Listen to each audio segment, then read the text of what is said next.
In a world where the sun was not a ball of fire, but a wounded dream in the sky, light was a luxury. Talon was deaf from birth, but his body heard what was hidden, the song of the earth, the rhythm of ancestors' bones, the whisper of the sleeping sun, the ritual of the hour of clarity.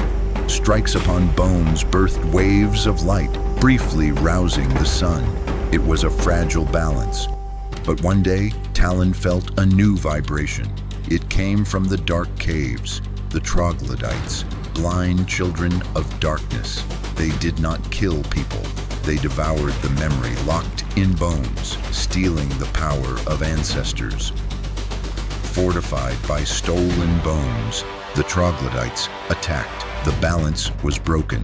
The dying elder pointed to the greatest relic, the first rib, the bone of the sun itself. The choice was impossible. Break the supreme taboo or watch the world die in silence. Talon chose the taboo.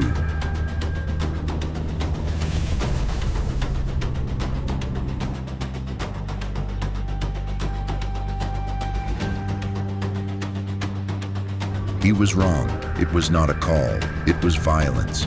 The sun did not wake, it grew sick, and the world grew sick with it.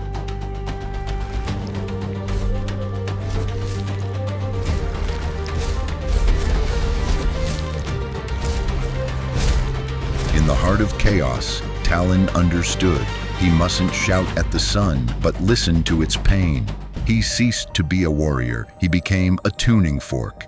His heartbeat, his very soul, all merged into one healing frequency, and the world responded, not with fury, but with relief.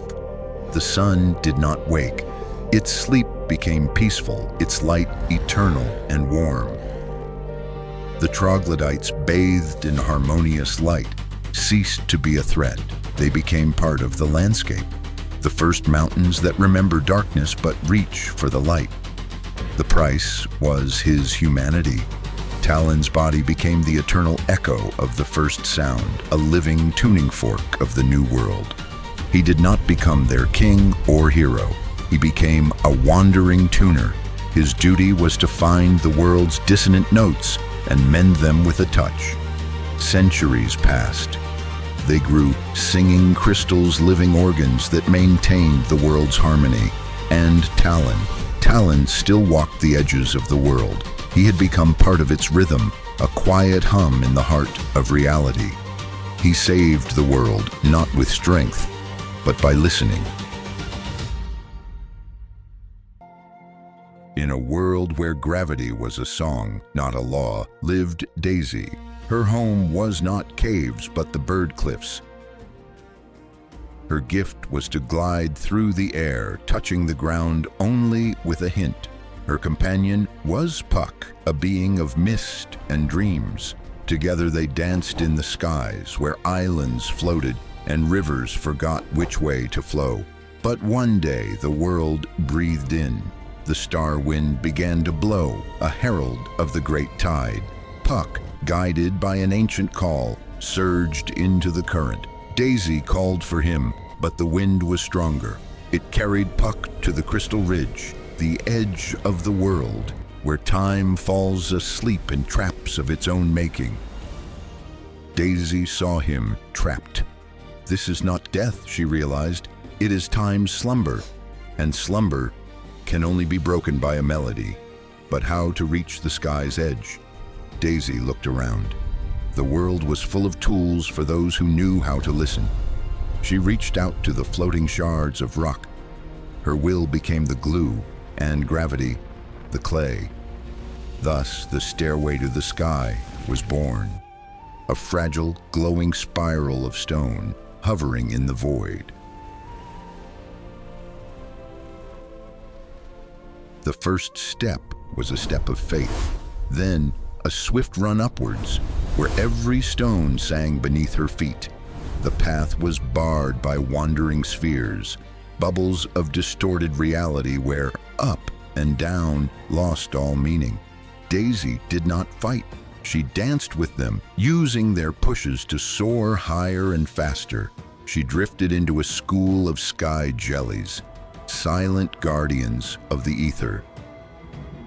And now she was on the crystal ridge. Here water flowed toward the clouds and shadows fell upon the sun. Here lived the geometry of sleep, and at the center of this sleep, Puck caught in a perfect silent cage. Then the earth trembled, not in anger but in awakening. It was the Tide Warden approaching. Ancient as the dawn itself, it did not speak in words. It showed with images the rhythms of time, knots of power, the music of the spheres. The essence was simple. To wake Puck, she must make the stilled waterfall flow. She must become a conductor of time. She felt not stones but notes, not gravity but the pauses in the world's great symphony. Her dance began. Every touch to a levitating stone birthed a sound wave, colored like a flash of memory. The stones, like living tuning forks, began to move, collide, birthing chords of light and vibration. The rhythm grew, it reached the crystal, and the waterfall breathed. Puck was free. Their embrace was quieter than a whisper and louder than any thunder.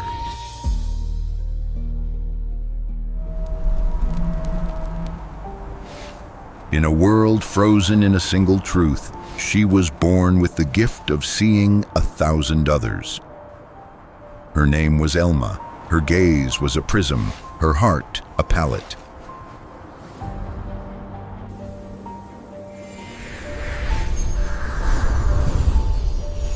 Her magic was quiet. She did not command elements, she wove illusions from light and air.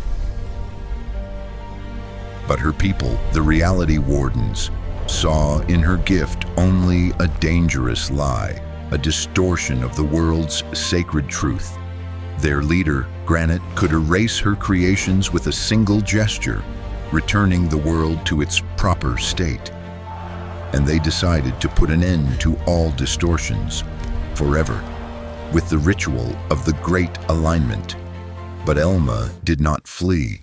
Instead, she issued a challenge. Before the silence, she said, "You will see my greatest deception." She spent the night in silence, filling her crystals not with power, but with memory. A drop of dew, the breath of wind, a moment of joy. At dawn, all gathered on the last plaza, the place where the world was to be fixed forever. Elma stepped into the center, without gestures, without words. She simply closed her eyes and began to breathe in a rhythm the world had not heard.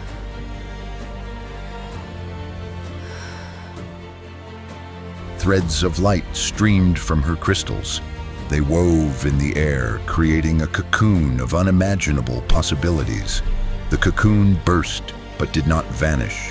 It unfolded, and beneath the feet of the sternest warden, grass grew, real to the touch. She opened her eyes, and in them burned not the reflected dawn, but her own new sun. At the wave of her hand, trees grew from the air, not of wood, but of captured light and whisper. She gifted the sky a second sun, gentle and guiltless, and the world, instead of tearing apart, gained depth. Children whose faces knew only severity laughed, chasing creatures that could not exist. And then she approached Granite, not for a fight, for a revelation. She did not show him power, she showed him himself, a little boy enchanted by the beauty of a crack in a stone, and the stone of his heart trembled.